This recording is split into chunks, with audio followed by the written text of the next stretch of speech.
还说什么玄表哥被困在那里回不来，难道是欧阳之玄那边出了什么事吗？嗨，他的话你还信啊？他那根本就是口不择言，嫉妒你好不好？用你的话来说，就是那个什么来着？哦，对，脑残粉，他就是玄表哥的脑残粉一枚，什么话他说不出来呀？你竟然也信？看来这两个小丫头已经有了应对的计策了。哎呦，我的孩儿啊，这是怎么回事啊？怎么一会儿不见的功夫就成了这模样？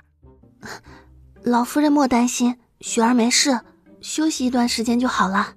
哼，你们这群奴才越来越不像话了，简直是吃了雄心豹子胆了。陆大小姐受了这么重的伤，你们竟然敢捂着盖着，没有一个人过来汇报的。老夫人，您不要责怪他们，是我吩咐他们不让禀报您的。我想着您年纪大了，不想让您担心的。哎呦，好孩子，这好端端的出去受了欺负，怎么可以忍气吞声呢？哎，说起来都是我这个老婆子的错。玄儿走时把你托付给我，让我老婆子好好照顾你。如今倒好，她为了北燕出生入死，而你却又受人这般欺负，这让我日后可怎么向玄儿交代呀？穆老夫人还请保重身体。太子殿下虽然不在盛京，咱们皇上不是还在呢吗？是绝对不会让人随意欺负咱们陆大小姐的。真的吗？皇上会为我们雪丫头做主吗？那是自然的。陆大小姐是未来的太子妃，也是皇家的人呢，那皇上岂会让人随意的欺负她？哎，还请李公公多担待，这人一上了年纪呀，脑子有时候就犯迷糊。皇上他最是公平，怎么会不为我们雪丫头做主呢？想来呀，这次进宫，皇上肯定是听说雪丫头受了伤，要为雪丫头主持公道的，对不对？对，哎呀，穆老夫人尽管放心，如果陆大小姐受了欺负，皇上肯定会为她主持公道的。哎，真是处处都是坑啊，怎么还一个不小心又被绕进去了？有了李公公这句话，我老婆子就放心了。这两个丫头就交给你了，你带走吧。那穆老夫人您先保重，咱家就先行告辞了。李公公，皇姑父这次是要在南书房见我们吗？你知道什么原因吗？这个嘛，老奴倒是有听说，好像是赵仪小长公主带着齐郡主进宫了。这其他的嘛，老奴可就不清楚了。哎呀，看来果然是那个昭仪小长公主过来告状了呀。女儿娇成了这样，估计这昭仪小长公主也不会是个多明事理的人吧。几位稍等，老奴进去汇报一下。皇上请几位进去呢。老奴瞅着那齐郡主好像也病了，范院使好像在给她诊治呢。话说不利索了，腿也不能走了，可不就要请大夫看了吗？只是没想到请的竟然是师傅。今天又不是初一，师傅这个时候怎么会在宫里呢？就是不知道师傅对我这次的表现感觉怎么样，会不会又很不满意呢？多谢李公公提点，您老费心了。哎呦，可真是折煞老奴了。二位赶紧进去吧，祝你们一切顺利啊！婴儿参见皇上，皇上万岁万岁万万岁万万岁！他们，我可怜的启儿啊！母亲知道你受了欺负，心里不甘。你放心，皇上一定会为咱们孤儿寡母主持公道的，不会让你白白受欺负的。张公主，请您让郡主保持安静，他这样，老臣真的无法诊脉呀。是，劳烦樊院士您了。乖，琪儿，好孩子，母亲在这儿，咱先治病，好不好？樊院士，怎么样？齐丫头的病可找到了原因？回皇上，齐郡主现在这种症状，极有可能是落水受到惊吓所致，并无大碍。回头老臣开几副安神的药，服用即可。怎么可能？琪儿的病这么严重，怎么会是吃几副安神药这么简单？皇兄，你也知道，琪儿仅仅只是落了一次水而已。再说，琪儿又会游泳，怎么落水后就突然口不能言，足不能行了呢？说的也有几分道理。樊老头，你怎么说？如果只是简单的惊吓所致，齐丫头怎么会出现现在的症状？回皇上，齐郡主这种情况也许只是一种心理作用，就是不知道齐公主在水下是否看到或者发生了什么奇怪的事情，对她的心理造成了一定程度的影响，所以才产生这种口不能言足不能行的症状。这俗话说得好，心病还需心药医。对于齐郡主这种症状，老臣还真的是爱莫能助啊。昭仪觉得樊元史说的很有道理，请皇兄一定要为我们孤儿寡母做主，查明真相，问清楚凶手到底在水里做了什么，把我的妻儿害成这样。妻儿要有个三长两短，昭仪也不活了。跪了半天，你们两位也起来说话吧，好好说说，你们都在水下对齐丫头做了什么？谢皇上。雪儿，你怎么了？樊院士，快救救雪儿呀！她这已经是今天第2次晕倒了。来人呐，快搬着踏过来！鹰丫头，你说，雪丫头这是怎么了？好好的，怎么会一天晕倒2次呢？回皇上，都是婴儿的错，是婴儿该死。雪儿前段时间生病昏迷了几天，本来病就没有痊愈，今天又为了救婴儿跳进冰凉的湖水中。雪儿本来水性就不好，勉强会游泳，再加上身体并没有恢复好，所以一跳进湖里就又昏迷了过去。你这个疯丫头，一会儿朕再好好的找你算账。樊院士，快好好的给雪儿看看，这到底是怎么了？一天昏倒2次，这可如何得了？是，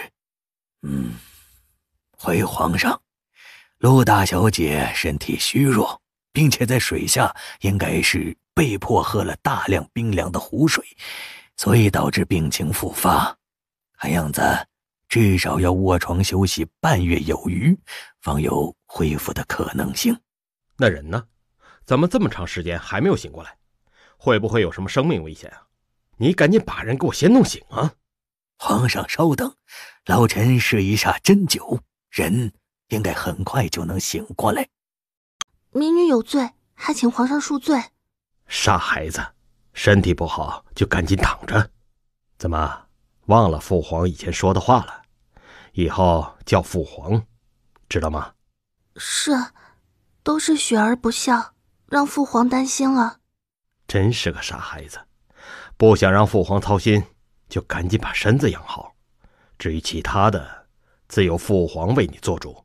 天哪，这哪里还是那个杀伐果断的皇上，这俨然就像是陆亦雪的亲生父亲呀！这算什么事儿啊？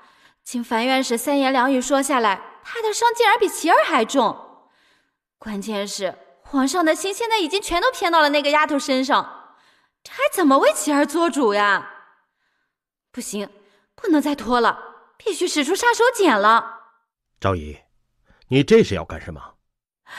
皇兄，赵姨从小到大从未求过您，甚至包括和亲去西夏那年，赵姨知道北也需要我。皇兄您以身令下，赵姨自是义无反顾，万死不辞。但是今天，赵姨请求皇兄一定要为琪儿做主啊！琪儿从小没有了父亲，就只剩下我这个不成器的娘亲了。赵姨不能眼睁睁地看着她被别人欺负成这副模样啊！这让我如何对得起他死去的爹呀？好了好了，赶紧起来了。你放心，在北燕，皇兄自会为齐丫头主持公道的。皇兄这不是正要查明真相吗？等查明真相后，皇兄肯定会给你个说法的。好了，现在病的病，弱的弱，救婴儿的身体貌似还好，那就问你吧。皇上，老臣有个提议，老臣观穆大小姐面相，她应该也是受了风寒，所以老臣建议皇上为穆大小姐赐个座。据老臣推测，这穆大小姐随时也有晕倒的可能。哦，也病了？你不是很能打架吗？竟然也会生病？今天若不是你打架惹事儿，雪丫头和齐丫头两个人能躺在这里吗？你倒好意思病？我去，今天的事情明明是那慕容琪那丫头作死，怎么就全成我的责任了？我只是……父皇，威儿有话说。威儿，你怎么也进来了？父皇，你要罚就罚威儿吧，这件事真的不怪英姐姐，都是威儿的错。哦，此话又是怎么讲？今天下午，本来雪姐姐就身体不舒服，是我硬缠着他们陪我去游的湖，然后在游湖的时候，是女儿嚷着要采荷花，然后雪姐姐才让花房靠边停了下来。在威尔采摘荷花的时候，他的花房就撞了上来，害得威尔差点落水。幸亏雪姐姐的丫鬟珍珠及时拉住了女儿，才幸免于难。但是，一只脚仍然不可避免地踏进了水里。哦，竟然还有这事儿！朕倒是不曾听说还有这档事儿。那威尔，你可有受伤？威尔虽然没有受伤，但是也吓了一大跳。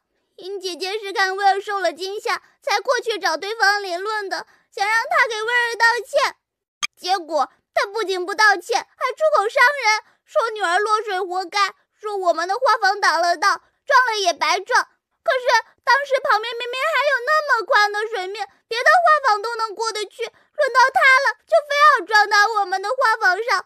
整件事情明明就是他在挑衅滋事。这情景和琪儿说的完全相反呢。刚才琪儿的丫鬟过来说，是婴儿的船先撞了他们，然后琪儿上前询问情况，雪儿辱骂对方，婴儿一言不合就打对方，双方撕扯中才落了水。可是以雪儿的性格，辱骂倒说不上，顶多说两句难听的，但是婴儿就不好说了。以他的性格，还真有可能会这么干，所以我才认定这件事儿是婴儿惹的祸。看来刚才还真是我冤枉他了。齐丫头，威儿说的这些是实情吗？不，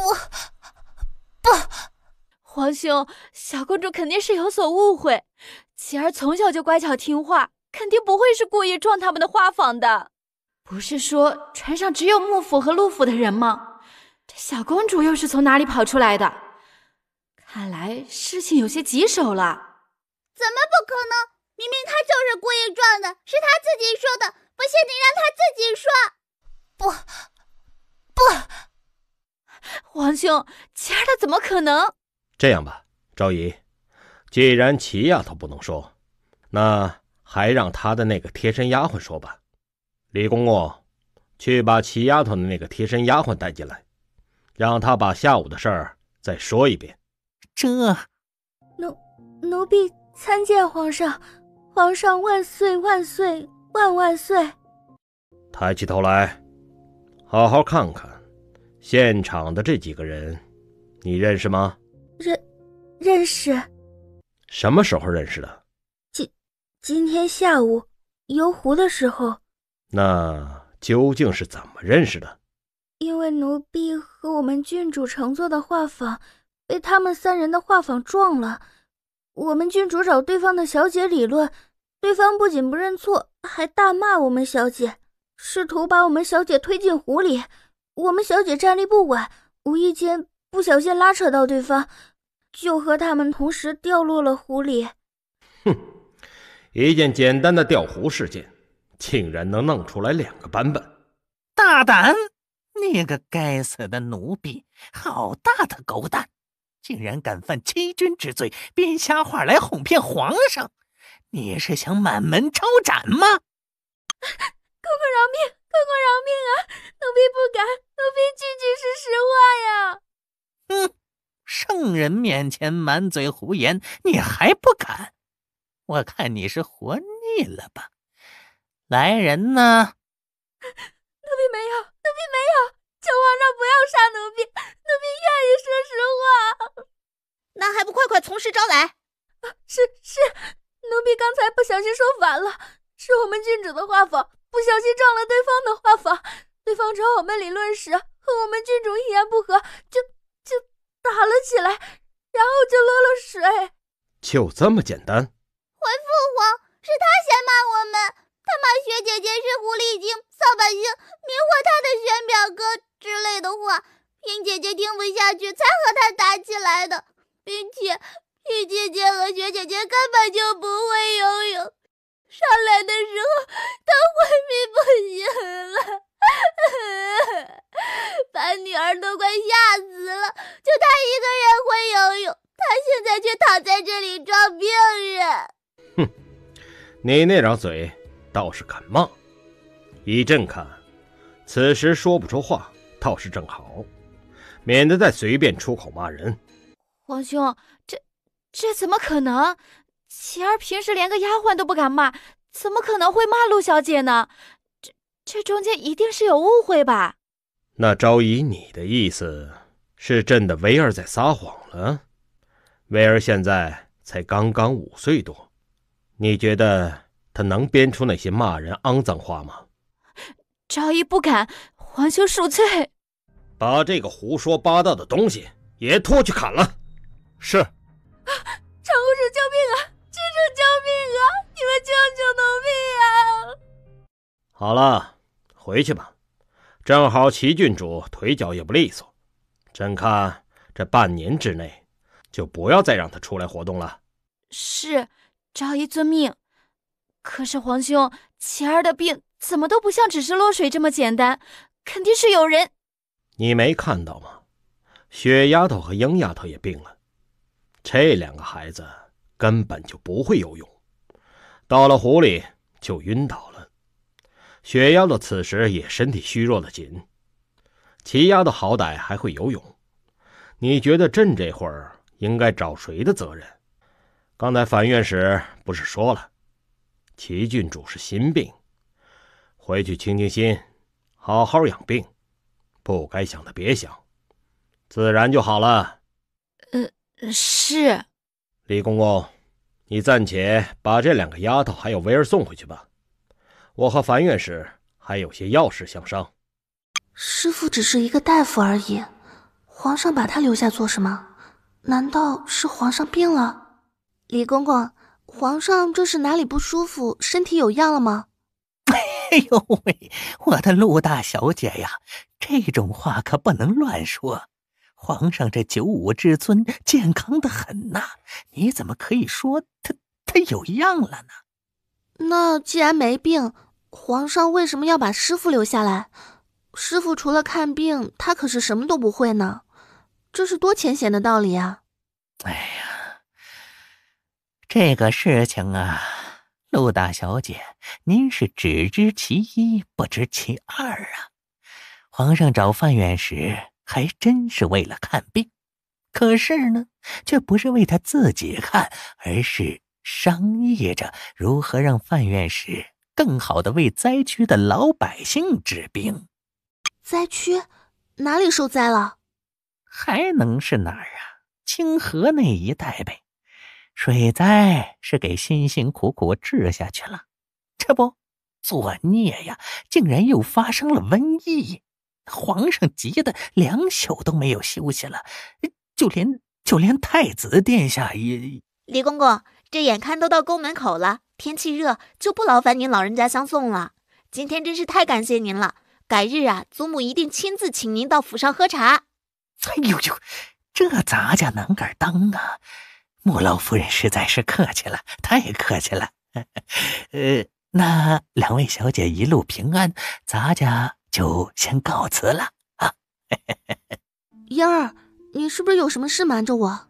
哪有啊，咱们2个天天窝在一起，我的什么事儿你不知道啊？怎么可能会有事儿瞒着你呢？英儿，你看着我的眼睛，好好回答我这个问题。哎呀，你这人可真逗，好好的我看你眼睛干什么呀？我又不是选表哥，你不会想着试图迷惑我吧？英儿，你知道吗？你一撒谎，耳朵根就红呢。啊，真的吗？又红了吗？怎么可能啊？我怎么从来不知道我还有这个毛病啊？明明好好的呀，哪儿红了呀？当然不会红，我是诈你的。快说吧，欧阳志璇是不是出事了？好吧，我就知道你这么聪明，肯定什么事儿都瞒不过你。选表哥是没出什么事儿，而是他现在所在的江陵城爆发了大面积的瘟疫，每天死伤无数。瘟疫？怎么可能？他前几天给我来信，不是还说一切都很顺利，很快就要回来了吗？是啊，选表哥来信的时候是确实没事儿，但是你也不想想，你信收了已经有7、8天了，再加上在路上耽搁的日子，前后加起来起码得有小半个月的时间吧。而瘟疫的爆发也就是这几天才开始的，2日前急报传来的京城，看来应该是选表哥动身准备回来的时候才发现的。对啊，水灾过后确实容易爆发大面积的传染病，我怎么把这茬给忘了呢？江陵城那边情况严重吗？可有确诊病因是什么？听说好像挺严重的吧，具体情况我也不清楚，是二哥前天回来说的，沿途他看到路边好多百姓因为感染瘟疫不治而亡。木二少爷什么时候回来的？我怎么都不知道啊？你整天缩在房间里，一襟袖盖头，2耳不闻窗外事，怎么可能会见到他呀？再说了，他这2天也根本不在府里，每天早出晚归的，你就是想见也见不着他。早出晚归？他又不是医生，每天在忙活什么啊？好像是回来帮着筹集药材什么的吧。听说这次有可能要让他护送一批太医去疫区帮忙治理疫情呢。瘟疫竟然这么严重了吗？不知道某人现在怎么样了，想来日子也不好过吧。怪不得李公公说皇上都2天没休息了，想来皇上找师傅应该也是商议让他带着太医们去灾区控制疫情的事情吧。就是不知道现在流行的是何种疾病，希望不要是霍乱、鼠疫这样的才好。英儿，你直接把我送去百药园吧，我忽然想起我还有一些事情需要处理。哎，不是，雪儿，这天都快黑了，你现在去百药园干什么呀？还是先和我一起回府吧，有什么事儿明天再说吧。再说了，樊院士现在还在宫里呢，不知道什么时候才能回来呢。英儿，你就先别问了，我真的要去百药园，确实有急事。好吧，那一会儿我陪着你去就是了。你放心，樊院士没事的，只是去趟灾区而已。他医术那么高超，肯定会人到病除的。英儿，你不用陪我，你还是先回府吧。我们出来的时候，老夫人就不放心。如果再回去的晚了，她老人家肯定该担心了。你放心吧，我一个人去百药园没事的。好吧，那让珍珠陪你去吧。不过你可要快去快回呀。不用，珍珠，你也陪英儿先回去，把我的东西收拾一下。重点是找几件小丝的衣服，带稍些许细软即可。其余的能不带就不带了。哦，切记把我的小药箱和那些瓶瓶罐罐务必带上，一样也不能少，知道吗？是。雪儿，你干嘛？你不会是想……是，我确实有这种打算。不是，雪儿，你不要开玩笑好不好？那里可是灾区，到处都是难民，有瘟疫蔓延，随时都有生命危险的。银儿，我没有开玩笑。作为一名医者，我有义务去灾区，那里需要我。不行，我不许你去。玄表哥走的时候可是把你交给我了，让我务必看好你，不准脱离我的视线，否则他回来要找我算账的。我们有约定的，为了我。银儿，现在是危难时刻，灾区缺少的就是大夫，而我刚好又擅长这些。这个时候我怎么可能退缩呢？如果我去了灾区，不说多的，每天至少总能救活一个病人吧。你仔细想一想，如果因为我的退缩，那些病重的患者因为没有大夫得不到及时的救治，每天都会有鲜活的生命消失。他们或许是刚刚会走路的孩子，或许是哪个嗷嗷待哺的婴儿的母亲，或许是个慈祥的老婆婆。想想这些，你真的忍心吗？可是，这样也不行，那样也不行，真的好纠结呀。不用可是了，婴儿，我意已决，你劝也没有用的。小姐，珍珠，听话，你赶紧回去收拾东西。是，奴婢不奢望能阻止小姐，只求小姐此次前去能带着奴婢。小姐去哪儿，奴婢就跟在哪儿。奴婢愿意陪着小姐出生入死。好吧，你收拾好东西就过来，我会在北药园等你的。那我也要去。婴儿，人都走了，让老夫人一个人在府里怎么行呢？你必须留在圣京，老夫人全靠你了。如果一会儿和师傅谈妥的话，我就跟着他走了，暂时不回幕府了。老夫人那边肯定是提前不能告知的，如果让他提前知道，肯定是不会同意的，所以也只有先斩后奏了。就是到时候又要麻烦你顶雷了。那好吧，你一定要照顾好自己，知道吗？放心吧，我会的。八角，你在这里干什么？陆大小姐。哦，我在帮樊院使收拾几件换洗的衣服。这不，南方灾情严重，樊院使走的时候特意吩咐过，让把他的衣服细软都收拾好，随时准备出发。那你先收拾吧，我在旁边的屋子里歇息一会儿。如果一会儿师傅回来了，记得叫醒我。好的，你放心去吧。樊院使一回来，我第一时间就去喊你。难道师傅一夜都没有回来吗？难道师傅已经走了？八角呢？八角，师傅呢？樊院使他已经走了，带着一帮太医南下治瘟疫去了。我不是一再叮嘱你，师傅回来的时候你要喊醒我吗？你怎么就没叫我呢？是樊院使不让小的喊你的。他说你一个姑娘家的跟着去疫区不太合适。停，八角，我不要听这些。你现在赶紧告诉我，师傅他们都是什么时候走的？从哪个门出城的？昨晚子时连夜出的城，好像是南门吧。好你个两面派，出尔反尔，明明答应我的事，竟然敢反悔！你给我等着，看我回头怎么找你算账！珍珠，别睡了，赶紧走了。木泽，你怎么在这里？我在这里等你很长时间了，负责拦住你。谁让你来的？是木英吗？你别胡闹，快让开！我有正事，要赶紧去追师傅。我的也是正事，正是樊院使让我在这里等你的，并且一再叮嘱我务必拦住你。为什么？你不会又在瞎扯吧？师傅怎么可能让你拦我呢？除了我，这个时候还有谁能拦住你啊？真的是樊院使让我来的，他还特意让我给你带话呢，告诉你这次不能和他们一块走，因为此次护送他们一同前往灾区的是廷王爷。廷王爷，欧阳志廷，他这次怎么不怕死了？如果是他护送的话，貌似确实有些不方便。行了，我知道了，谢谢你了，我不和他们一起走就是了。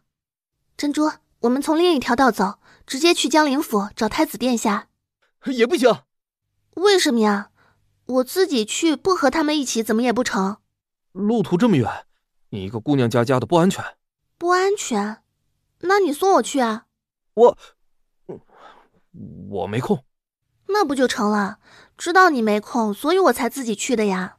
快闪开，别耽误时间，我还要去追他们呢。你放心，我不和他们一起走，不会给你大哥和太子殿下惹麻烦的。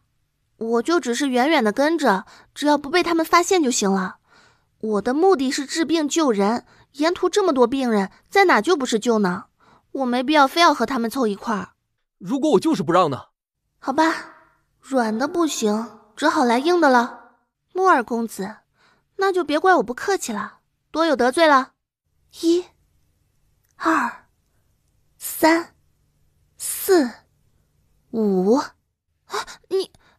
我的3不倒怎么会对你没有作用呢？因为樊院使提前给了我解药。既然如此，那本姑娘就失礼了。哎，如果我不同意，你是不是要一直这样打下去？是。如果我今天把你打晕带回去，明天你还会偷跑吗？会。你这次拼命南下，是为了治疗瘟疫，还是为了太子殿下？这个问题重要吗？两者完全不冲突啊。对于我来说很重要，你必须告诉我，究竟哪个目的在你心中更重要？如果必须要选择一个的话，那我选择治疗瘟疫，毕竟人命关天。好吧，既然你非要去的话，我倒是有个办法。樊院使他们此次南下带的药材并不多，只是前方情况紧急，疫情得不到控制。为了早日查出病因，皇上才让他们连夜出发提前去的。皇上从别处调的大批运往灾区的药材，需明天晚上才能到。所以2日后卯时，我会押送这批药材，再次出发赶往疫区。如果你非要去的话，到时候跟着我一块儿就行了。这样总比你和珍珠2个女孩子单独去要安全些。你此话当真？你真的愿意帮我？我何时骗过你啊？再说了，我有必要骗你吗？骗得了你这次，下次你肯定自己一声招呼都不打就跑了，对我又有什么好处啊？哼，算了，你要是不愿意就拉倒，全当我没说过。哎，别呀，我就是随口一问，自然是相信你的。那好吧，就这么说定了。后天卯时我们在城门集合。哎，但是有一点你必须切记，千万不能让婴儿知道这件事，要不然你到时候走不了，可不能怪我啊。这是当然，你放心吧，我不会让他看出破绽的。回去以后，我依然假装很生你的气，这2天不和你说话就是了。珍珠，走，我们打道回府。那个，今天真是谢谢你了。你放心，你的这个人情，我今后一定加倍还你。我的人情，你不需要还。还不还是我的事，至于接不接受，就是你的事了。重要的一点，切记，2日后卯时城门口，我在这里等你，不见不散啊！你要是敢不来，我会记恨你一辈子的。我在这里等你，不见不散。如果这句话能换个场景，不是因为去疫区而这样说，那该多好啊！大小姐，不好了，不好了！哎呀，大清早的吵什么吵啊？没看到你小姐我还在休息吗？真是的，一个2个的，惯得越来越不像话了。小姐，你快别睡了，出大事了！哎呀，闭嘴！好好的天有没塌，能出什么大事啊？走开，该去哪儿玩就跑去哪儿玩去，别耽误我睡觉。小姐，要不您先看看这是什么？我不看，天大的事儿，等本小姐睡醒了再说。这可如何是好呀？婴儿，我走了，去疫区了，不要找我，也不要担心我，我会照顾好自己，平安回来的。雪，这封信你在哪里发现的？什么时候发现的？刚才送早膳的小丫头看陆大小姐房间里，这个点了还没有动静，以为他们主仆都起晚了，最后忍不住怕有什么情况，就敲门进去一看，发现只有小婵一个人在里边，然后小婵就给了她这份信。小婵呢？快带我去见她。就在陆大小姐房间里呢。这个臭丫头，她竟然偷偷的跑了，她怎么不去上天呀？连这都敢做。穆大小姐，你们小姐呢？走了。什么时候走的？卯时走了，真的走了。你个臭雪儿，你可真是好大的胆子！这么远的路你还真敢去，最起码你也带上我呀。万一碰到个什么打劫的，我起码武功比你好呀。就你和珍珠2个人，这要是有个3长2短的，你让我可怎么活呀？回头怎么向玄表哥交代呀？不是这样的。我们小姐说了，她是和穆二少爷一块去的，绝对没有一丝危险的。让穆大小姐您尽管放心，还有穆老夫人那里，还得劳烦您慢慢的跟他老人家解释了。穆泽，你个重色轻友的家伙，竟然敢拐走我的雪儿，我和你没完！微臣参见太子殿下。樊院士不必客气。事情进展的怎么样了？回禀太子殿下，病因与前些时日推测的基本相符，现已确认，此病名为霍乱，患者多因饮食不慎而受实行疫力之邪，损伤脾胃，而致秽浊易毒，阻遏中焦，气机逆乱，升降失司，清浊相混，乱于肠胃。此病多见于夏秋雨湿较盛的季节，以发热、剧烈腹痛、频繁呕吐、水样泄泻等症状为主要病症。患者又大多有贪凉和进食腐馊食物等情况，病患内有所积，外有所感，致成吐泻。故认为主要由于受暑湿、寒湿、污浊之气及饮食不节所致。病房那边情况怎么样？可还满意？是否能够容纳得下病患？病房那边效果比较理想，房间也比较充足。我们根据不同程度的病人进行了分别隔离，绝对会全力以赴对病患负责到底的。还有，老臣建议继续增派相关官员在江陵城做相关防疫的宣传，告诉民众切不可贪凉和进食腐馊食物，避免增加新的病患呢。这个提议不错，这件事我会安排姚总督派人做的。病房那边的病患就交给您了，按照您老人家的想法，放手去治吧。是，谢殿下信任，老臣告退。等等，您老人家这段时间辛苦了，一定要照顾好身体，千万不能累倒了。还有，适当的也休息休息，换换衣服，修一下边幅。要不然呢，某人看到您这副模样，估计一心疼该找本宫拼命了。殿下的意思是，小丫头要来了？是的，估计明天晚上就能到了。那行，小丫头就由殿下您照顾，老臣也就放心了。您转达小丫头，让她别乱跑，乖乖的在这里等着我就好。你放心，我会看好她的。这个鬼丫头，从来就不懂得什么叫乖乖听话。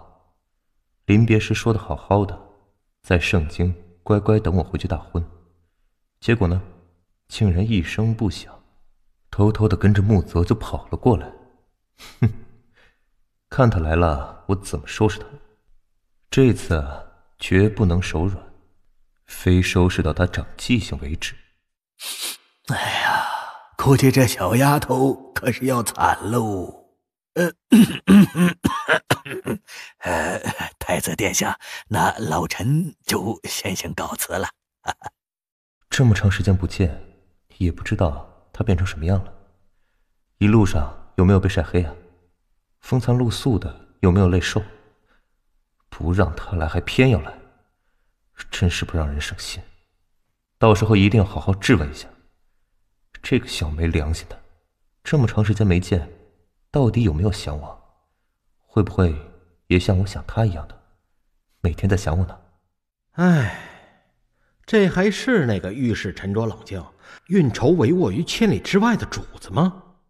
回禀殿下，画儿裱好了，您看下行吗？你什么时候把这幅画拿走了？我画这些画不是背着他们的吗？这小子什么时候偷偷拿走了一张？那天您走的匆忙，没有收起来，卑职收拾东西无意间看到的，就自作主张擅自给裱了起来，还请殿下恕罪。真是的，好心当作驴肝肺呀！属下这样做不是想着陆大小姐该来了，到时候给人个惊喜，让她日后对殿下您更上心吗？好了，起来吧，下不为例。那个主子，您看完了没有啊？能还给属下了吗？还给你做什么？这幅画属下裱好了，是要挂到陆大小姐房间的呀。挂他那里做什么？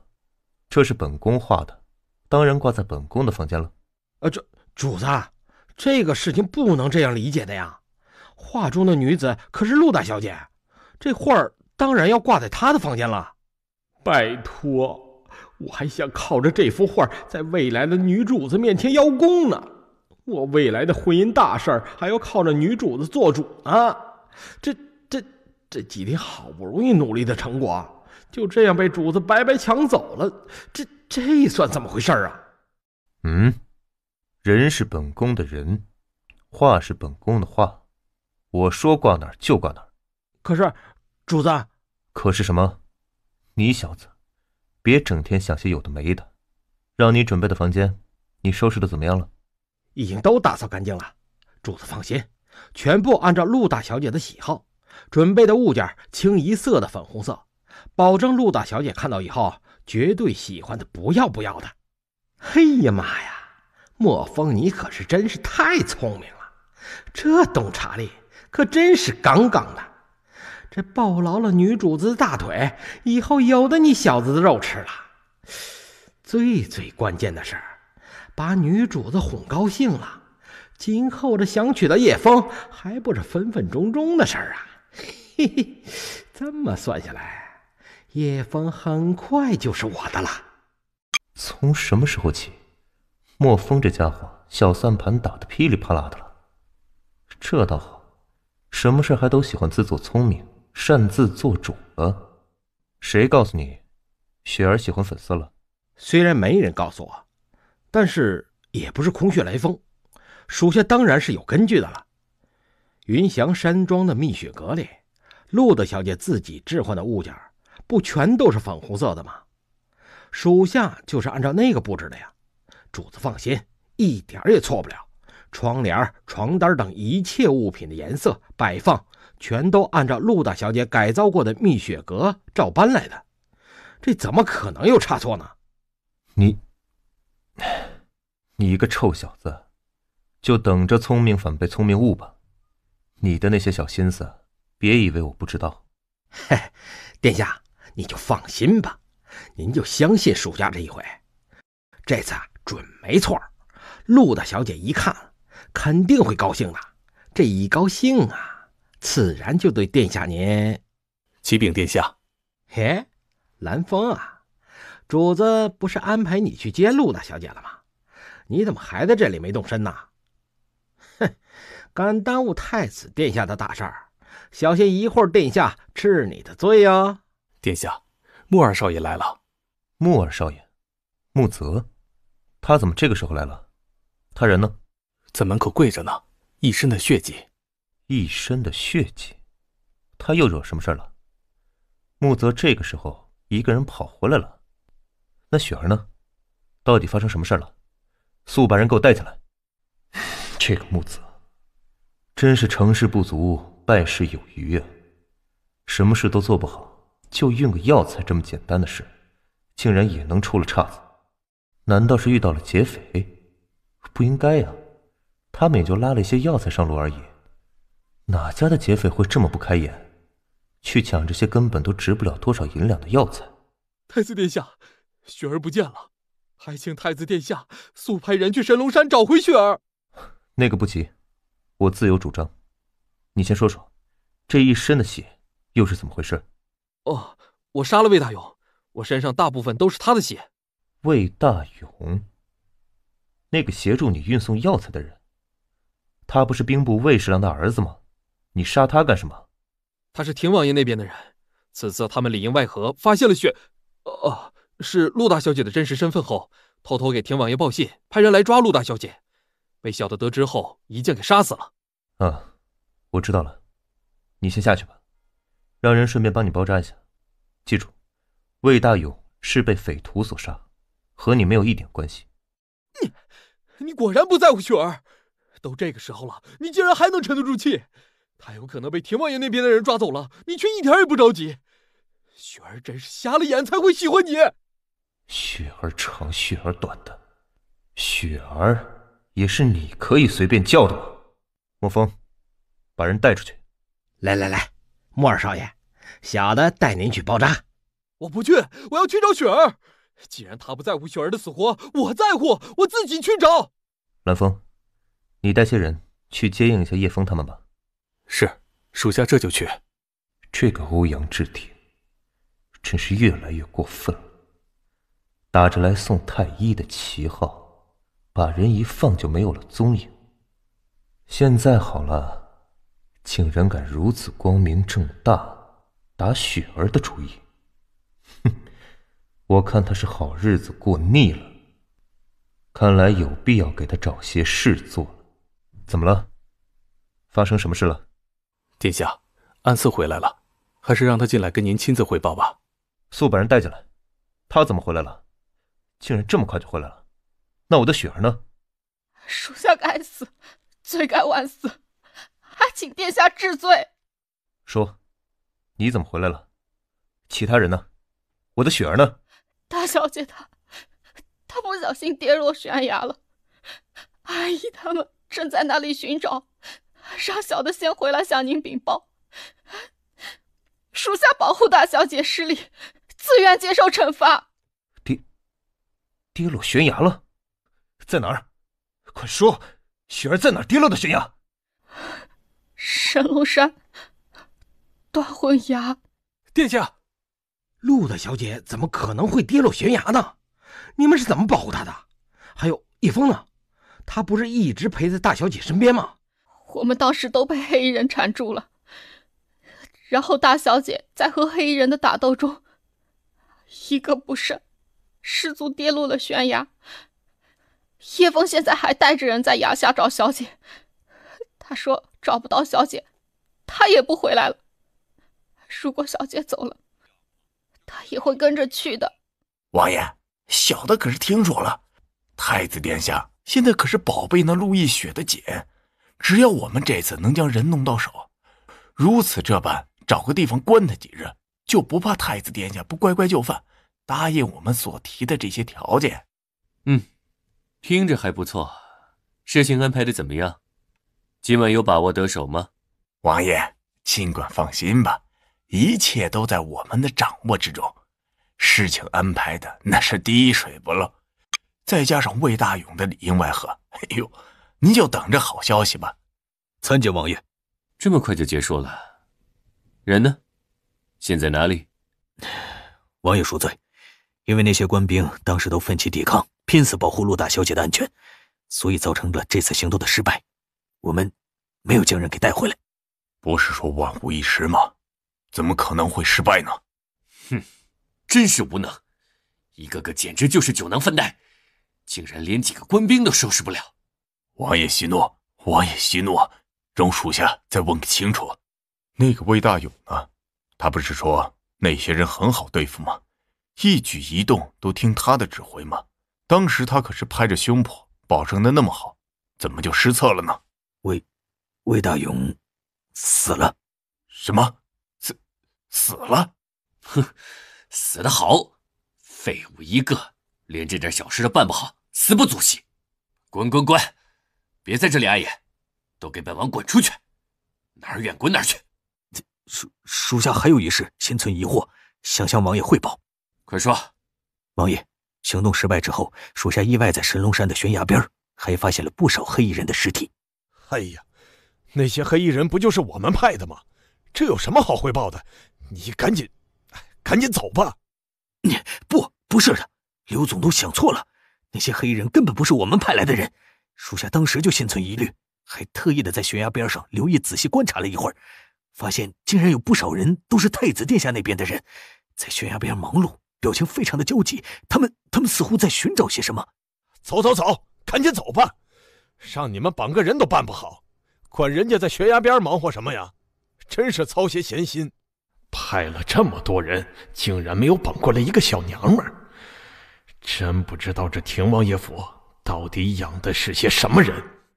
且慢，你说悬崖边有不少奇怪的黑衣人，还有不少欧阳志玄的人在悬崖边找东西，你能确定他们的身份吗？那些死去的黑衣人的身份还不能确定，但是悬崖边上的人，属下可以肯定，千真万确，确是太子殿下那边的人。哼，这就有点意思了。王爷的意思是，除了我们，也有其他人也在打陆大小姐的主意？由此看来确实如此，并且很有可能对方已经得手了。真是天助我也。那有没有可能那陆大小姐被那批黑衣人追杀，打落了悬崖？肯定倒不敢说，但是如果掉下去的是那个丫鬟的话，想来是不会这么兴师动众的吧？高，实在是高。王爷，您果然是明察秋毫啊！看来某人还真是多行不义必自毙呀。那是当然。哼，心尖上的人竟然坠崖死了。这真是本王这段时间听到的最振奋人心的消息了。不让我们的日子好过，哼，恐怕接下来他的日子也别想好到哪里去了。事情办得怎么样？人呢？属下该死，此次行动又失败，我们没有活捉到人，那人再次跌落悬崖，生死不明，真是废物啊！小的该死，小的该死，还请主子息怒，主子息怒。息怒？怎么息怒？只是让你们捉拿一个小姑娘而已，你们却三番两次的失礼。你们知道她究竟有多重要？一个人抵挡了多少兵马吗？竟然连这点小事都办不好，你自己说，你们还能做什么？简直就是一群废物！请主子息怒，小的这就派人去继续打探下落，发誓一定将人带过来，活让您见人，死让您见尸。现在去找？欧阳志玄肯定已经派人在找了，你现在去还能干什么？是要送上门去吗？你还嫌现在的麻烦不够多吗？是，小的愚钝，还请主子明示。先打道回府吧。那欧阳志玄可不是吃素的，让他知道真相后，肯定又是一通大闹。现在我们已经打草惊蛇了，记住，今后万万不可再轻举妄动。是，小的遵命。走吧。另外，要派人时刻密切关注欧阳志玄的动静，一有消息马上告知。是。雪儿，雪儿！殿下，殿下，您快醒醒！怎么了？您又做噩梦了吗？雪儿呢？雪儿找到了吗？请殿下恕罪，陆大小姐仍然没有找到。太子殿下，属下求求您了，就算为了陆大小姐着想，您要保重自己的身体啊！您这么多天一口饭都吃不下，一闭上眼就做噩梦，您这样下去，就是铁打的身体也会撑不住的呀！不行，雪儿刚才还在梦里求我救她，只要我还有一口气，我就不会放弃寻找她。我不相信雪儿会舍得这样离开我。我生要见人，死要见尸。可是，闭嘴！殿下，殿下！老天爷呀，你就开开眼吧，把陆大小姐还回来吧，这什么时候是个头啊？莫风，走，先回去。回去？难道殿下这是终于想通了，人死不能复生，要放弃了？哎呀，谢谢你们，真是太感谢你们了。莫风大哥，你确定你真的要感谢我？当然是真心话了。不是你们劝好了殿下，让他终于想通了，愿意回去休息了吗？就冲你这一点，你们就是大功臣。回头墨风大哥一定得好好的感谢你们。殿下并不是回去休息了，他说他要回去收拾行李，亲自去西夏找梁烨。这什么？去西夏找梁烨？他不是已经派蓝风和叶枫去了吗？他为什么还要去西夏？叶枫啊，现在是什么时刻啊？你想去西夏，什么时候不能去啊？怎么可以偏偏在这个时候去啊？莫风，你不用劝我了，我一会儿就启程去西夏，不论殿下同不同意，我都会去的，除非你们把我一剑砍倒在这儿。叶枫，你到底抽什么风啊？西夏那是你想什么时候去就能。说吧，到底什么目的？你去西夏要干什么？我要去西夏找人。什么？叶枫，你也摔傻了吗？你现在去西夏要去找谁啊？找一个人报仇。报仇？哎，你说清楚，你到底要找谁报仇？你是不是发现了什么？快说！没错，属下确实发现了一条线索。昨天晚上在破庙里追杀我们的人，确实是天王爷的人，但是在小树林里追杀我们的黑衣人，却和前面的黑衣人根本不是同一伙。他们武功要高超得多，武功路数也很奇特，根本不是我们北燕这边的武功。所以，属下猜想，很有可能是西夏那边派过来的人。现在西夏是什么情况？可有那边的消息？回主子，前2天刚收到消息，西夏那边仍然有不少地方，时不时有人带兵反对梁烨的统治。虽然表面看着依旧杂乱无章，但是仔细分析，不难看出，现在的起兵与以前的那些零零星星相比，很明显更有规划，有秩序，好像有人幕后全盘操控。有人操控？你现在发消息，让他们立即打探梁烨那边的情况。不，你亲自带人去一趟西夏，现在就去，亲自调查梁烨最近的动向。是，主子放心，属下会以最快的速度赶到西夏，第一时间将消息送回来。我也去，属下心意已决，一定要去西夏找到那个人，誓死为大小姐报仇，还请殿下恩准。你是该死，好好的一个人，我费了那么多心血，好不容易才找到的人，你们就这么轻而易举的给我弄丢了。身为一名贴身侍卫，连自己的主子都保护不了，你活着确实没有什么意思，但是却不是在此刻。你放心，等找到雪儿，我自会给你一个痛快。墨风哥哥，我们真的不去追太子殿下吗？对，我们还要去追殿下。对了，你还没有告诉我，殿下为什么突然又非要去西夏呢？因为在树林那晚，暗寺当时捡了个令牌，刚才得到消息，现已查证清楚，此令牌确是西夏国皇室羽林卫所有。什么？西夏羽林卫？天哪，这是要出大事的节奏啊！奇怪，难道人还在房间里？大人饶命，大人饶命，小的真的不是故意的。哎，你是什么人啊？大白天的在这里干什么？竟然还穿一身黑！小的是安卫营的人，是来给殿下送西夏那边的密信的，因情况紧急，所以并未……什么西夏密信？蓝风那小子这么快就打探到消息了？我去看看。殿下，怎么样？蓝风怎么说？西夏皇城无陆大小姐任何踪迹，现西夏国有一人号称慕容家族后裔，突然出现在众人的视线。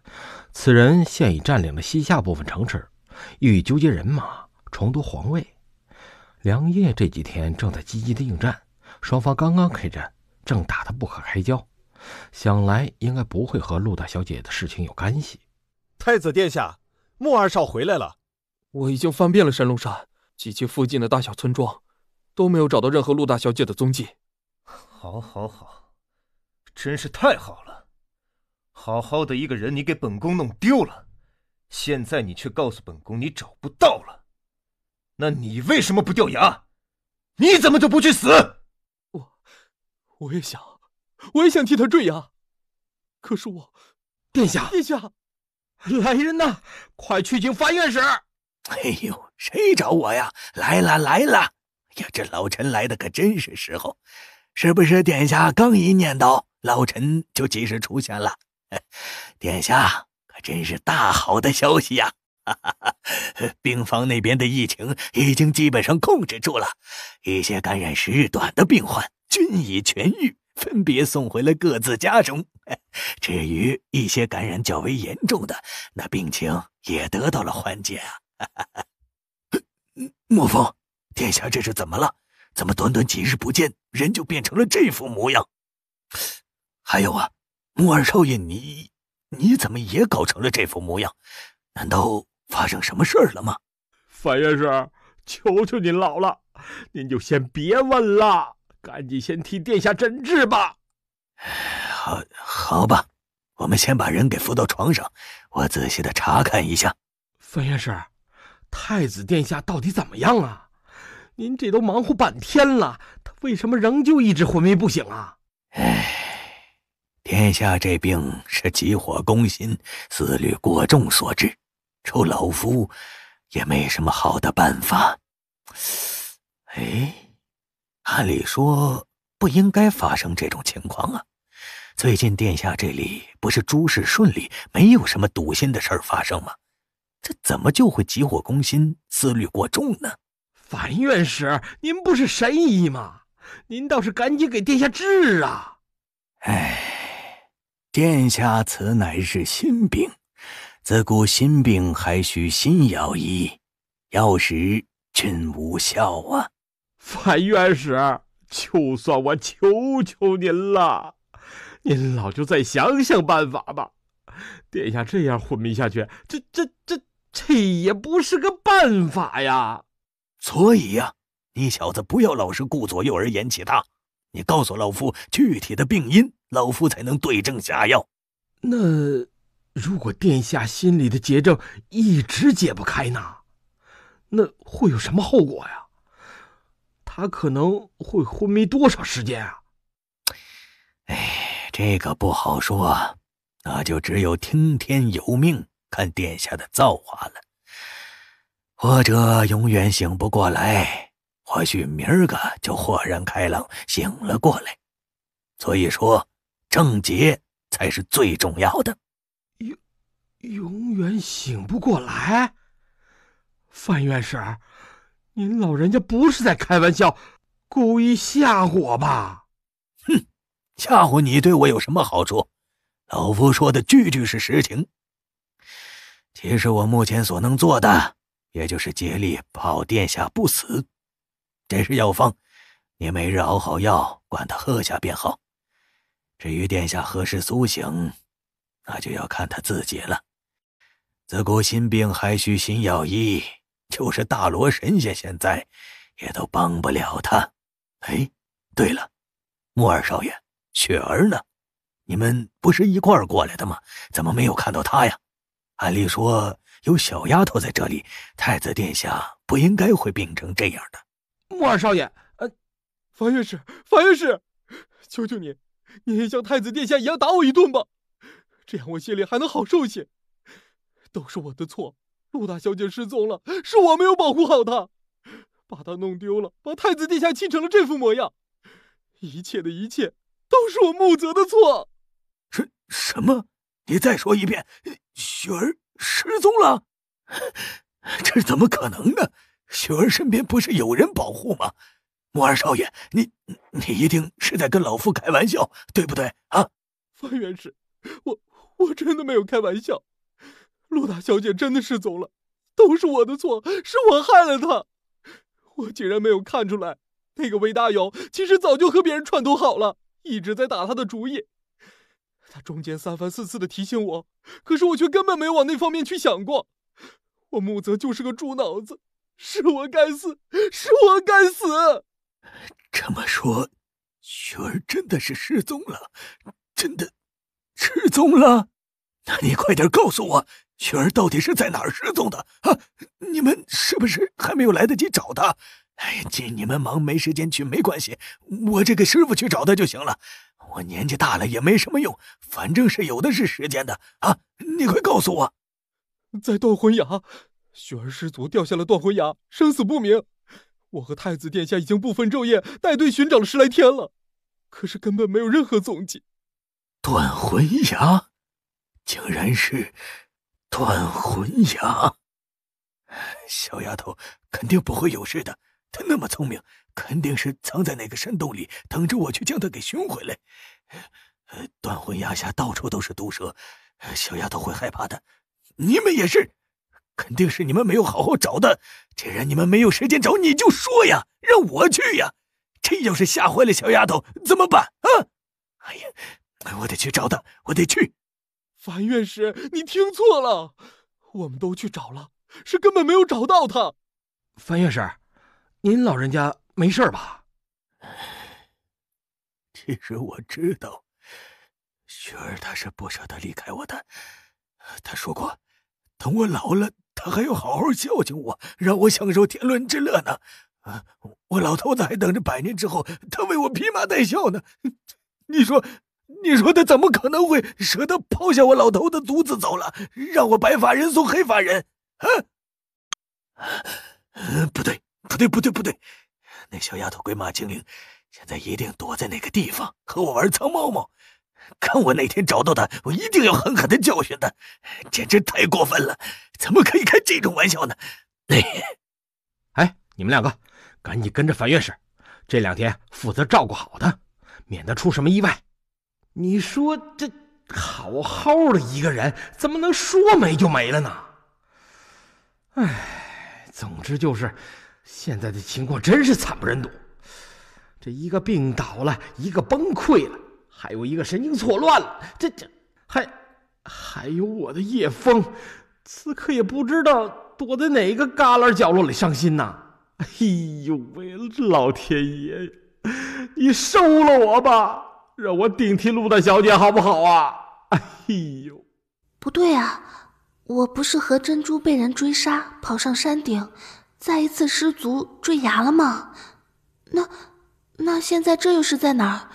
还有，这是谁的床？这里虽然是个陌生的地方，但是貌似并没有什么不妥。如果是遇到了好心人的话，不对，我当时可是坠崖了呀，哪个好心人会没事在悬崖边瞎晃悠，等着救人呢？一个完全陌生的环境，到底是怎么回事呢？好吧，既来之则安之吧，一切等天亮之后再见机行事吧。公子，你终于醒了，昏迷了几天，饿坏了吧？啊，房间里何时又来了个女的？是个女孩子，看着勤快又可爱，太好了，看来应该是她为我换的衣服了。这是专门为公子熬的粥呢，你现在可要喝？公子？你叫我公子？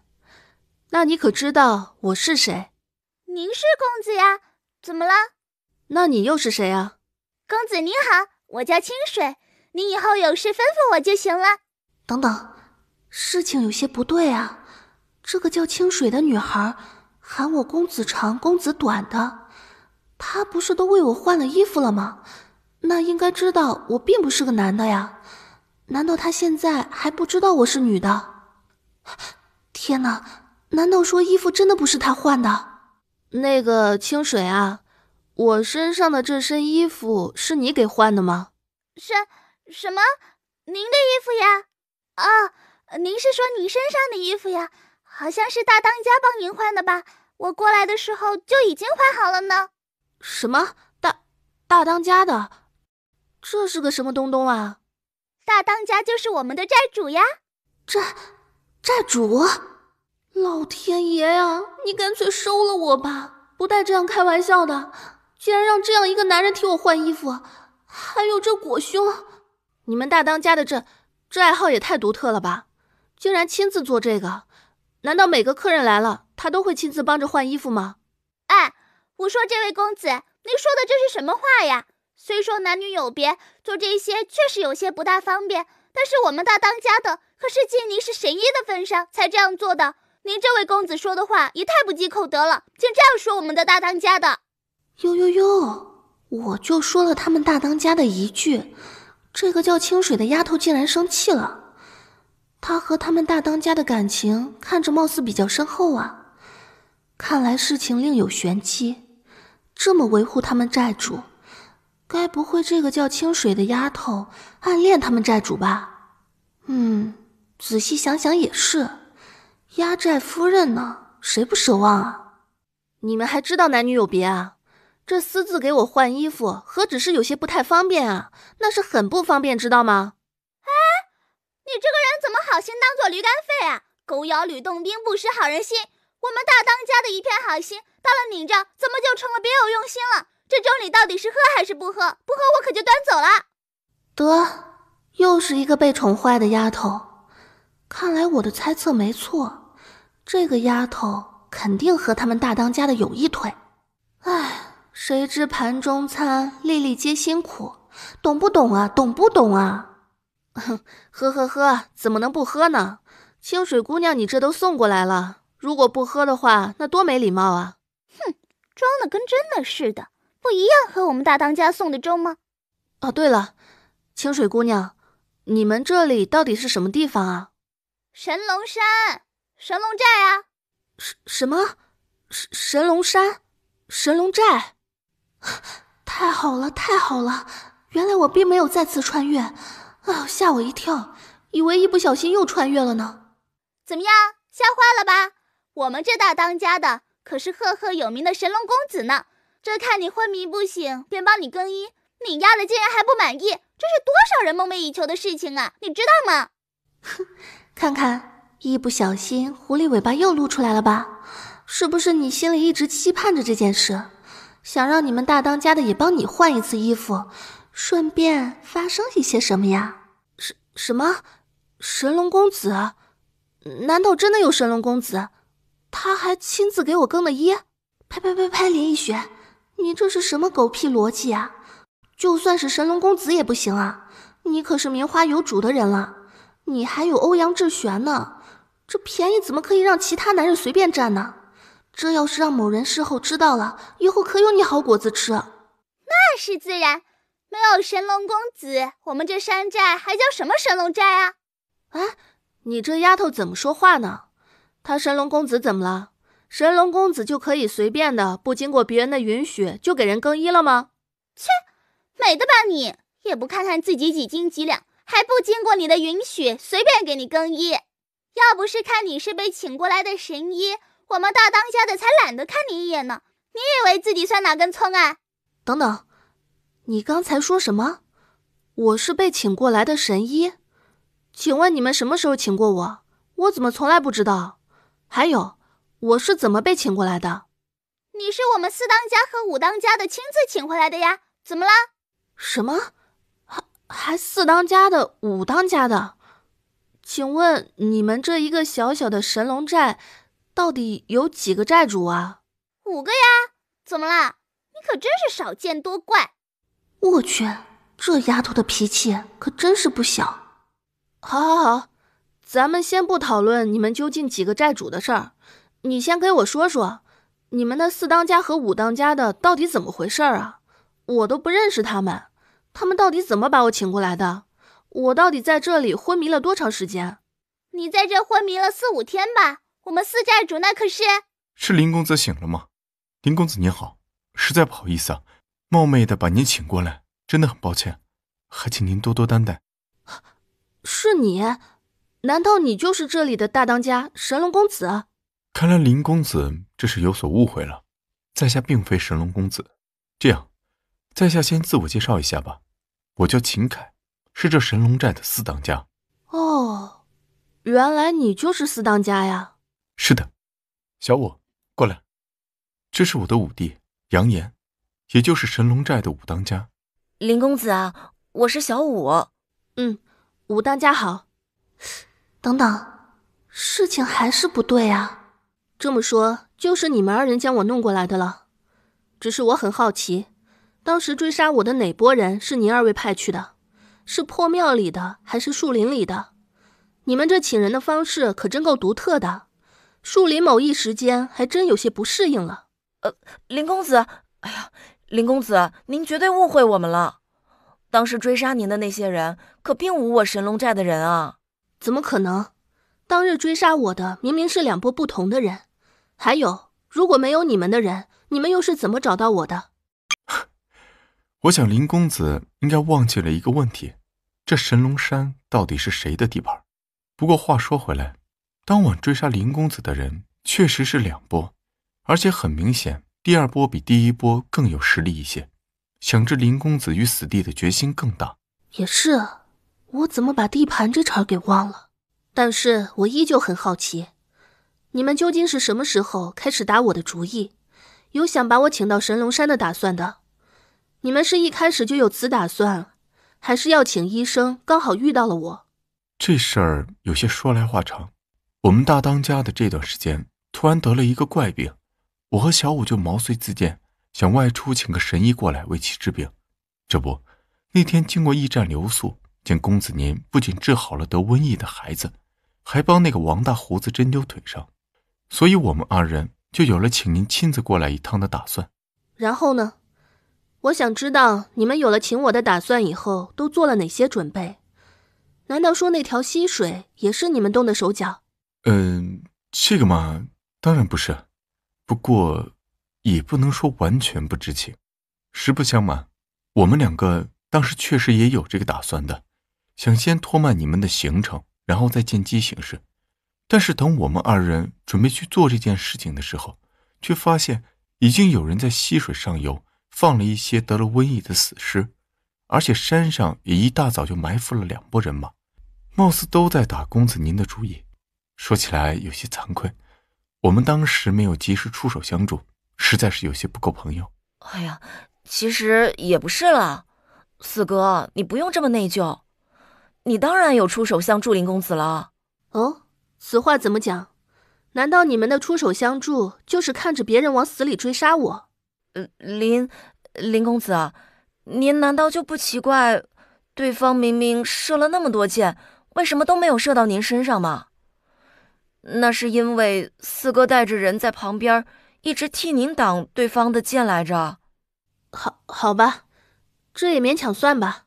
那照小五这样说的话，我是不是还需要好好的感谢2位了？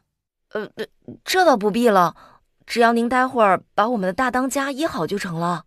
但是有一点我仍然很好奇，我当时明明已经掉下悬崖了，2位是如何找到我并且把我弄过来的？还有，从那么高的悬崖上掉下来，我怎么就没有破相呢？其实在你往悬崖边上跑时，我们已经在崖底上空布好了网，所以当时您摔到了网上，自然不会摔断骨头什么的。这么说，是你们及时接住了我，把我带来了这里。是的。好吧，现在可以说正题了。此次不管怎么说吧，甭管是有心还是无意，你们也算是救了我一命。现在我想知道，你们把我请过来的目的是什么？还有，准备什么时候将我送出去？目的，我们刚才说的已经很明确了，只要为我们大当家治好病即可。当然，等我们大当家的病痊愈之日，在下一定亲自送林公子您下山。好吧，我想知道，如果我治不好你们大当家的病呢，会是什么后果？这个问题您尽管放心，如果您尽全力医治仍然没有医好的话，我们自然也不会拿您怎么样。不过在下相信林公子您一定有办法医治好我们大当家的病。哦，这我就不明白了。四当家，您是从哪里来的信心，知道我一定会治好你们大当家的病呢？这个问题嘛，在下确实没有真凭实据，完全靠的是直觉。还有，既然你们将我请过来是为大当家的治病，那么请问你们大当家的现在在哪儿？总要让我先见见人再做定夺吧。这个林公子您倒是不用急，只要您稍后随我们到聚义堂，一会儿您自然会见到我们的大当家的。那好吧，我们现在就赶紧去吧。只是四当家的千万不要忘了您刚才的承诺，你们大当家的痊愈之日就是我林毅恢复自由之身之日。那是自然，君子一言，驷马难追。我秦凯以项上人头担保，只要您治好了大当家的，到时候定还林公子您自由之身。好，那这件事就全拜托四当家您了。看来这大当家的得的应该是比较好治的病，不会是什么疑难杂症之类的，说不定也就是个腰疼腿疼旧伤疤疼什么的，被我扎2针就扎好了呢。那我下山的日子也就指日可待了。大当家您好，在下林毅，不知您身上有何隐疾，现在可方便诊治？这什么态度啊，完全不配合的节奏。我这家里老的老小的小，还等着我回去呢。您倒好，连声招呼都不打，就把我请过来为您治病。好吧，本姑娘气量大，不和您一个土匪头子计较。可是本姑娘这都亲自上门了，现在您又这副爱答不理的神情，这是几个意思啊？我看还是病得轻，活该让你忍受病痛的折磨，找不到人治。哎，你这人到底什么态度啊？这傲慢的小眼神是几个意思啊？你这是想让人给你治病的态度吗？这人一看就不好惹，一看就是个狠角色。林公子，错了，这个不是大当家，是我们山寨的2当家。啊，弄了半天他不是大当家的。那既然不是大当家的，他一本正经的坐在这里，冲什么大尾巴狼啊？二哥，您今天来的好早呀。那个，这位林毅公子是我和小五前些日子下山请的神医，初来乍到认错了人，还请二哥您多多见谅。既然是为大当家治病的神医嘛，此事也就算了。只是话未免也太多了，自己眼拙认错了人，还怪到别人的头上。看来此人的功夫应该很不一般，我刚才那么小声的声音他都能听到。此人比较危险，今后见到要绕道而行，避免正面接触。林公子，快坐，您先喝口茶水。我们今天来的有些早了，您稍等一下，想必很快大当家的就会来了。这神龙寨里都是些什么人呢？一个2当家的就这么牛掰，气势这么逼人，眼睛恨不得长到头顶上去。那大当家的眼睛是不是得长到天上去啊？一个个的说好听点是大当家2当家的，美其名曰绿林好汉，其实说白了还不就是一窝土匪。哼，牛什么牛啊，早晚有一天官府会派兵收了你们。我去，这神龙寨竟然还有这等货色。那个神龙公子您好，我叫林毅。哈，原来你就是那个神医林毅。是的，正是在下。神龙公子身体有何不妥之处，可否现在方便诊治？这样啊，现在呢，你是谁我已经很清楚了，至于我是谁，恐怕林公子你还不清楚吧？这是什么情况？什么叫你是谁我已经清楚了，我是谁你还不清楚？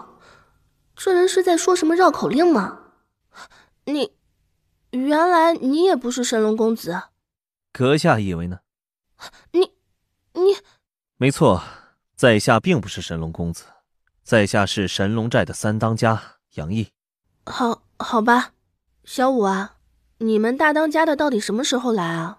你看我这都等了多长时间了，为什么连神龙公子的一个衣角都没看到？这个嘛，想来应该快了吧。林公子还请稍安勿躁，再稍等片刻。快了，你都说多少遍快了？我在这儿坐了都快1个时辰了，就是不见神龙公子现身。神龙居离这里不是不远吗？你说他一个大老爷们儿，出个门还用捯饬什么东西吗？怎么就这么慢呢？又不是大姑娘上轿，折腾个什么劲儿啊？小五，你这是干什么？眼睛不舒服吗？是不是进沙子了？没有。没有就好。你说说他一个大当家的，怎么就磨磨唧唧的？这平时怎么领导你们神龙寨啊？这还是个大老爷们呢，我觉得一个女人都比他强。还神龙公子呢，我看叫蜗牛公子还差不多。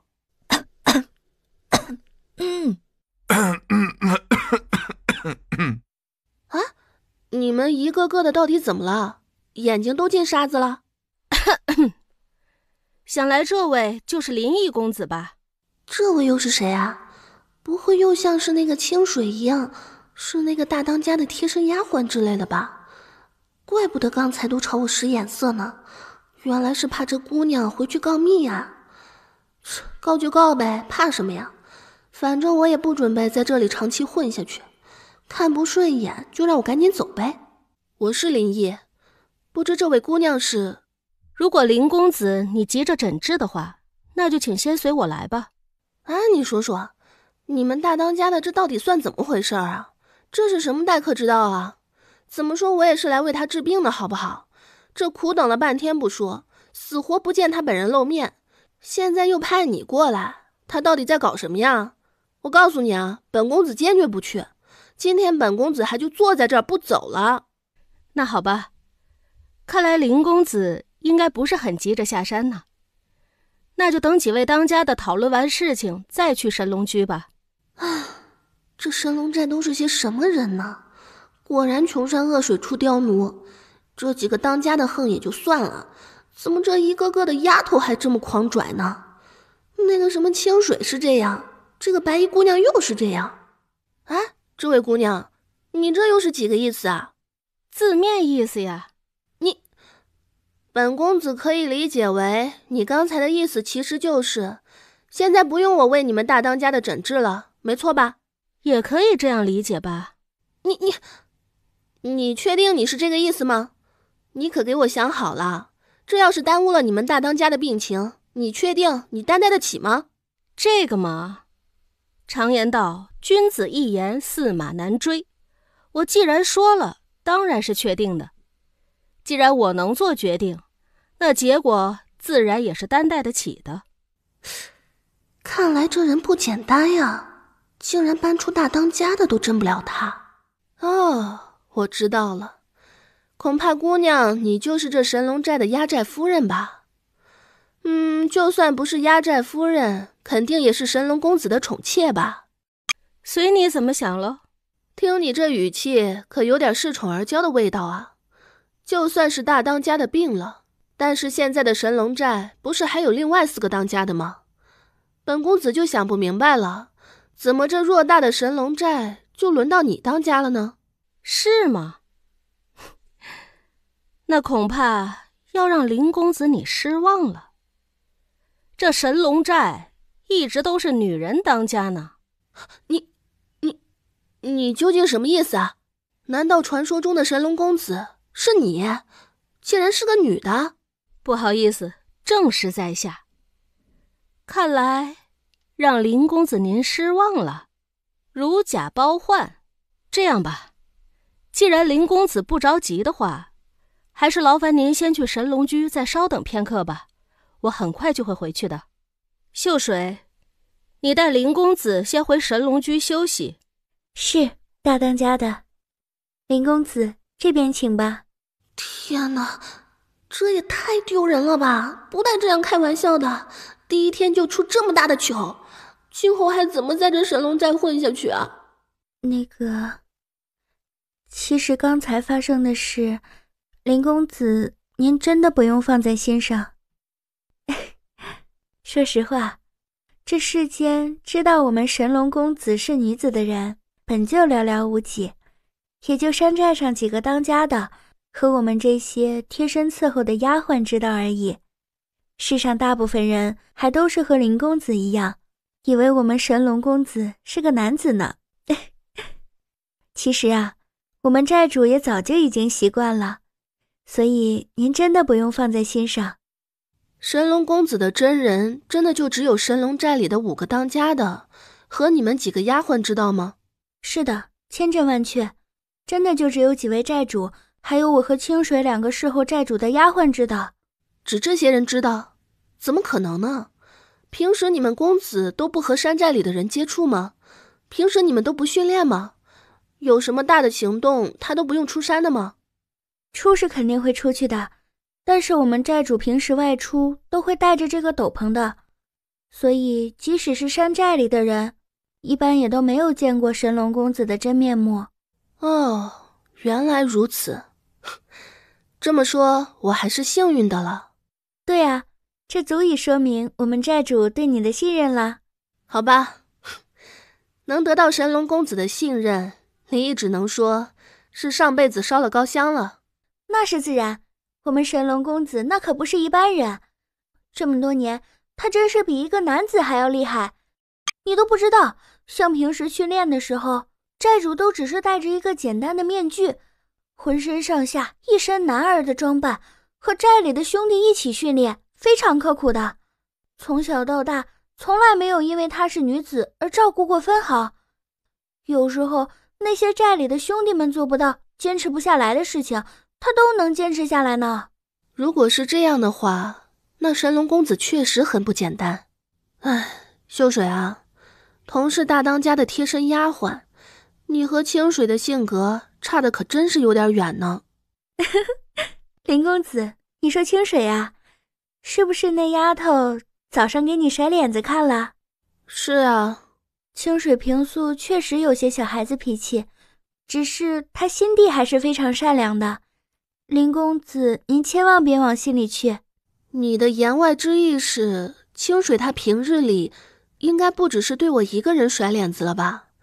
话说回来，我真的很好奇，她是不是当着你们寨主的面也敢甩脸子呢？这个倒是从来没有发生过。林公子有所不知，那丫头对我们寨主崇拜的那可是五体投地，对寨主的话从来都是言听计从，说一不二。寨主让他打狗，他绝不会去感激；寨主让他往东，他肯定不会往西。平日里别说是你，就是山寨里人人惧怕的二当家的，说寨主一句不是的话，他也敢冲上去理论呢。哦，这样啊，看来这活脱脱的就是你们寨主的一个小脑残粉呢。话说这偶像的力量还真是不可小觑，他竟然连你们二当家的都敢顶撞。这么说，他可真是表里如一啊。其实啊，清水真的就是小孩子心性，人单纯的很，平素也很善良，没事会救个小松鼠、小鸟什么的，真的没有一点坏心思的。这个倒是不假，被惯得这么心直口快，有一说一，有二说二，心里确实藏不住什么事情。把一个丫鬟给惯成了这副模样，你们这个神龙公子啊，也是没谁了。林公子，有些情况您并不了解，如果您知道了，肯定就不会笑话我们公子了。您别看清水性格现在这么活泼，其实他也是一个苦命的人。记得刚来神龙寨时，清水整整半个月都没有说一句话呢，一个人缩在角落里瑟瑟发抖，整天就只是哭，看到生人就害怕，恨不得整个人缩在墙缝里。哦，到底怎么回事啊？怎么会这么可怜呢？清水的家原来在他们当地也算是一个大户人家，